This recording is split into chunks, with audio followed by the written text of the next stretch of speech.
Warning: do not attempt the activities shown in this video alone at home, without a trainer or safety.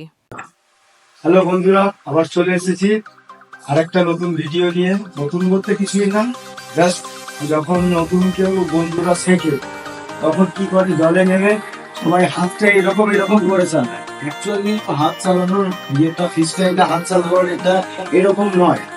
Right কি, আপনি যদি জলের উপরে অর্থাৎ ডাঙার মধ্যে এই প্র্যাকটিসটা করেন তাহলে দেখবেন জলে যখন আপনি ফ্রিস্টাইল করছেন তাহলে আপনার ফ্রিস্টাইলটা আরো বেটার হবে, স্ট্রোক আরো ভালো হয়ে যাবে।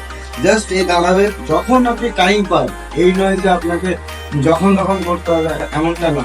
যখন আপনি টাইম পাবেন তখন কি করবেন, এই স্টেয়ার দাঁড়াবেন, হাঁটু ভাঙবেন না, হাঁটু স্টেয়ার দাঁড়াবেন, জাস্ট কোমর থেকে ডাউন করবেন, করে এই পজিশনে রাখবেন বডিটাকে, করে এই যে দেখুন হাতের দেখুন elbow up down, elbow up down. এটা যদি বাড়িতে আপনারা প্র্যাকটিস করেন তাহলে দেখবেন আপনাদের ফ্রিস্টাইলের স্ট্রোকটা কিন্তু আরো সুন্দর হয়ে যাবে। এইটা যখন আমরা হাত চালাচ্ছি প্র্যাকটিস করতে করতে আপনাকে এবার বুঝতে হবে 1 2 3 side hit, 1 2 3 side hit, 1 2 3 side hit, 1 2 3 side hit, 1 2 3 side hit, 1 2 3 side hit.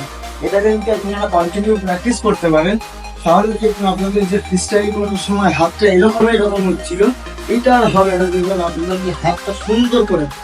তো এটা আপনারা বাড়িতে যে কোনো মুহূর্তে জলের বাইরে প্র্যাকটিস করতে পারেন। জলের বাইরে প্র্যাকটিস করলে করতে করতে দেখবেন আপনারা জলে যখন নামছেন আরো বেটার।